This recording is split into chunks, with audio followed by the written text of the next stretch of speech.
So, here today with former two-weight world champion, man of the people, self-proclaimed DILF, Carl Frampton. How you doing? I'm doing okay, not too bad. Good.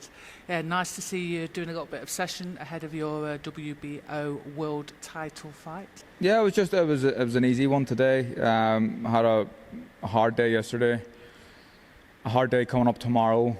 So we always like to have an easy day in preparation for hard days. So that's what I've done today. So just very quickly, I want to take you back to the amateurs. Yeah. So obviously you started off with Joe Farrell, and then Joe Farrell. Joe. Yeah. Oh, it sounds cooler when I say it. Farrell. Yeah. Joe Farrell and Billy McKee. Yeah. So you lost Billy McKee recently, didn't you? Yeah. Very sad. Sorry to hear that. Have you got any nice little moments that you can share with us, little stories? Well, there were very two different characters, Joe and Billy. Joe was ex-army, fought in Korea and stuff for the British Army. I think he was the Far East Army champion or something like that. Him and Billy, completely different characters. Very, very strict Joe was, and regimental almost. Billy was softer, but not softer. I mean, Billy was a hard man, but he had a bit of a softer approach than Joe did. Sorry, and I had great respect for both of them, but especially Billy McKee was a great man in my eyes, and he'd done so much for me. And I was very, very sad to lose him recently. Is that why you've been posting all those sort of pictures of you over the last few sort of weeks of you as a kid, reminiscing? Well, I've done some stuff like that. To be honest, I'm very rarely on my social media anymore. I have someone else controlling that for me, and especially in the lead up to this fight. And I just want to be completely focused on it. And social media for me, it's something that you kind of have to do when you're in this game to promote yourself. But I don't like it, if I'm being honest. You know, I'm on it too much. You get carried away. You know, sometimes, not recently, but sometimes I'd find myself looking at two people that I don't know having arguments with each other in the middle of the night, and it's just stupid, really. So, I don't really like it, but I have to do it. So someone else is kind of controlling that for me at the minute. Yeah. To be fair, you're not the first fighter that said that. Yeah. No. It's just the way. You know, I don't want to get involved in arguments with dickheads really online, and the most important thing for me at this point in time is my family and boxing as well. But my family are most important to me, and I don't want to be, while I'm at home, especially at weekends, spending a copious amount of time on social media when I could be doing stuff with my kids and my wife. Yeah. I just want to briefly touch on the Warrington fight. It broke my heart, I have to say. Brutally honest after, which is very rare in a fighter, I think. It's refreshing. You mentioned being out-strengthed, and now you've got a new strength and conditioning coach. So can you tell the viewers about some of your personal bests? Let's talk personal bests. Squats. Well, yeah, I haven't been doing squats. The S&C guy, both S&C guys that I've been working with recently, a guy called Simon Bitcoin, who was looking after me there for a while. He works with Man City. Okay. Me and Simon haven't been doing as much work with each other recently just because of COVID and Man City not really allowing him to do stuff, and it's just a bit of a shame, but Simon was a great guy. But him and Michael Lands, the other guy who I work with, both don't really agree with squats for boxers, just worry about injuries and stuff, especially heavy squatting. So I've been doing deadlifts instead, and I'm smashing PBs. I'm doing like maybe 165 for 165 kilos for one, which is it'll be almost 3 times body weight, which is strong. Yeah. I'm feeling good. My floor press is up to, I think, 92.5 kilos. Pressing off the floor with a barbell. So I know I'm strong, and I needed to get strong for this fight because Jamel Herring is quite a big guy. So But I don't feel like he's going to be any stronger than me on the night. To be fair, you know when you hit the pads and the bags, you can tell when somebody's got some strength behind them. Do you know what I mean? And I can hear it. Yeah. So you say you don't want to be out strength on the night, Yeah. and there's talk obviously about Jamel being taller than you. So I was thinking that I could offer up my services for sparring. Yeah. Because obviously I'm taller than you. Yeah. And then you could just practice for like Are you reach. a southpaw? I'm not. Well then. Well, I could switch over just for Okay. you. I could. All right. All I can do on the southpaw side is a jab cross. Right. Okay. But just Okay. use me to sort of. Do you know what I mean? Yeah. Why not? But no, I've had some really good sparring. I'm very happy with how I've been sparring as well. So I'm just looking forward to the fight now. It's just over 3 weeks to go now, so still plenty of time. Yeah. I believe that motivation should come from a fighter predominantly. And there were some words I came across yesterday that Jamie said to you in the Warrington fight about, I'm not asking you to do something that I haven't done myself. You know, how did that shape you mentally for the rest of the fight? Well, you can just relate to that, can't you? And it's easier taking advice off someone who's been in them situations than someone who hasn't. And Jamie understood that, you know, I had a terrible first 3 rounds, and I feel like I'd done okay to come back a little bit in the middle. I didn't feel like I was ever going to win the fight, to be honest, but I was determined not to get stopped, and I didn't want to just survive, but I wanted to fight back, but not get stopped as well. And I think the advice I was getting in from the corner was good from Jamie. I think that my tactics and how I went out into the first round, I got it wrong, and I take responsibility for that. But that's what happens at the high end of sport. Sometimes you get it right, sometimes you get it wrong. And on the night against Josh, I very much got it wrong, and the first 3 rounds really just kind of set the tone for the rest of the fight. Yeah. Again, like I say, very few people, Carl, would admit that, look, you know what, I got that wrong. They're always looking around to see who else they can blame. Do you know what I mean? So. Well, look, I like to be honest, and even when I'm doing the punditry and stuff, you know, I'm getting a few jobs recently. We upset a few people, but I just like to be honest, and I'm not having digs at anybody. I'm just saying it how I see it. To be fair, you're one of the few people I do listen to, because I guess for that reason. Thank you. Do you know what I mean? Yeah. Jamel's ring walk is usually legendary.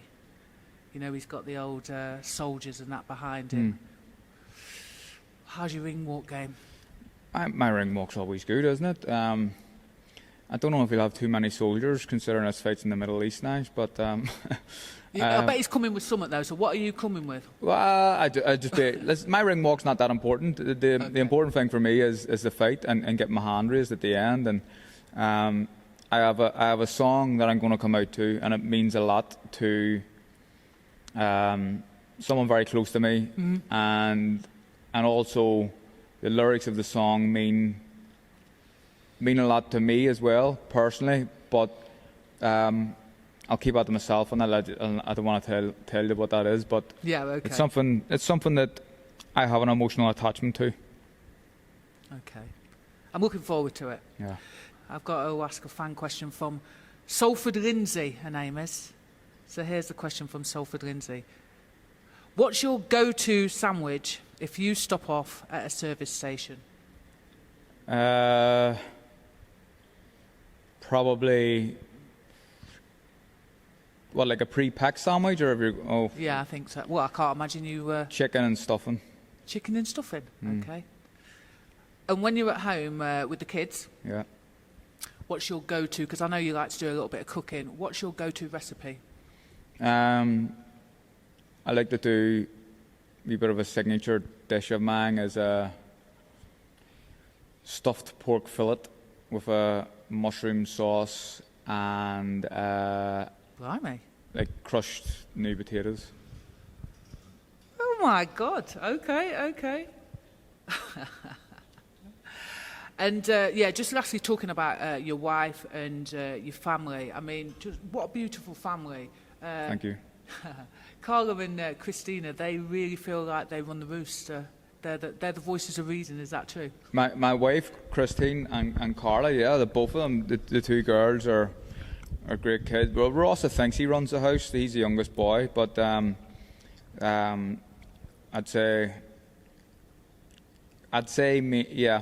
There's a hierarchy, and I'd say the two girls are probably at the top. To be fair, if you didn't know that. Yeah, which is right. That's the way it is, isn't it? Yeah, no, it's lovely. It's lovely.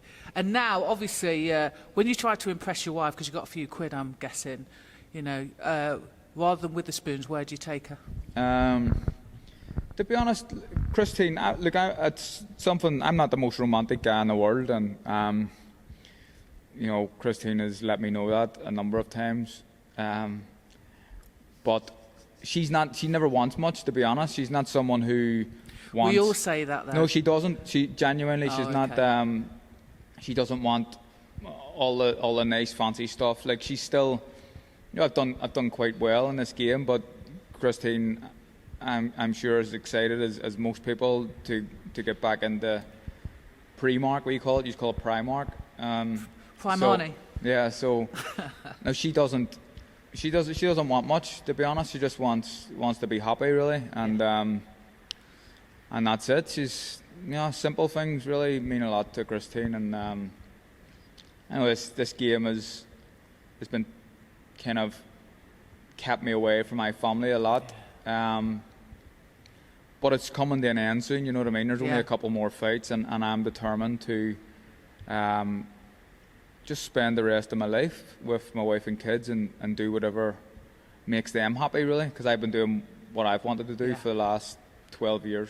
And to be fair, you wouldn't have been able to do it, would you, without the machine that goes on behind the scenes? No, absolutely not. Look, there's so many people I have to thank for my career, but to be honest, you know, Christine's a very clever girl, and she has a degree in criminology and criminal justice. Okay. Very, very smart, and she's kind of put that all on hold to allow me to do what I want to do and have my career. So effectively, you were punching above your weight? Absolutely.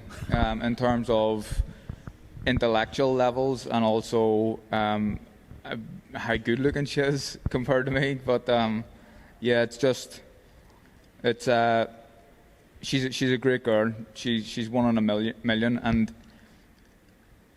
it's like people think, oh well, you've been away boxing and she's at home looking after the kids, but she doesn't want to do that. She feels like her career, her degree has been wasted. Like, she put a lot of effort into getting the degree, and she's had to stay at home and look after the kids because I've been away so long. So you know, there's a few fights left in me, and after that, I think I would love her to go and fulfill her potential and do whatever she wants to do. Yeah. So you're going to be a stay-at-home daddy? I've said that. I wouldn't mind. Would you? Yeah. Look, I've been away long enough, and it's only fair that if that's the case, then I would do it. You know, I'm hoping to maybe walk into a role as a pundit or something like that on TV, and maybe get a few gigs every now and again. But to be honest, I love my family, and I want to be at home as much as possible. Do you know what? That's really beautiful to hear, actually, especially when you've come from a situation where you're going to be at the height, you know, the heights, the dizzy heights, and there's lots of adoration, and then all of a sudden you're going to be without that, but it doesn't seem like you're going to miss that. Do you know what I mean? Do you know what? I'm not, and people talk about what are you going to do when you retire, and I think I'll be okay. Sleep. Yeah, just rest and do the nice things, and go on holidays whenever I want, and do good things with my kids, go to a cinema and stuff, like real simple things. It's, you know, I don't want all the fine things in life. I just want to be happy with Christine and the kids, and I mean that, like I genuinely mean that. So I don't need. I've kind of realised recently that I don't need the adulation and the praise from everybody. All I really need in life is to know that I've got this. You know, my kids and my wife see me as a good person. You know what I mean? That's going to be enough to keep me satisfied. Yeah, fair play to you. Listen, I wish you all the luck on April 3rd. It is, isn't it? Yeah. Listen, please God, get that belt. Yeah. I really wish you the best of luck. Do you know what? Honestly, to be fair, Carl, I met you briefly once before. I am a fan, but I'm an even bigger fan now, to be honest with you. I think it's, just beautiful what you have to say about your family. No, For me, thank you. that's a mark of a guy. No, thanks very much. Yeah, Yeah, is what it bless is. you. Just trying to be honest, Yeah. Thanks ever so much for giving me your time. Thank you.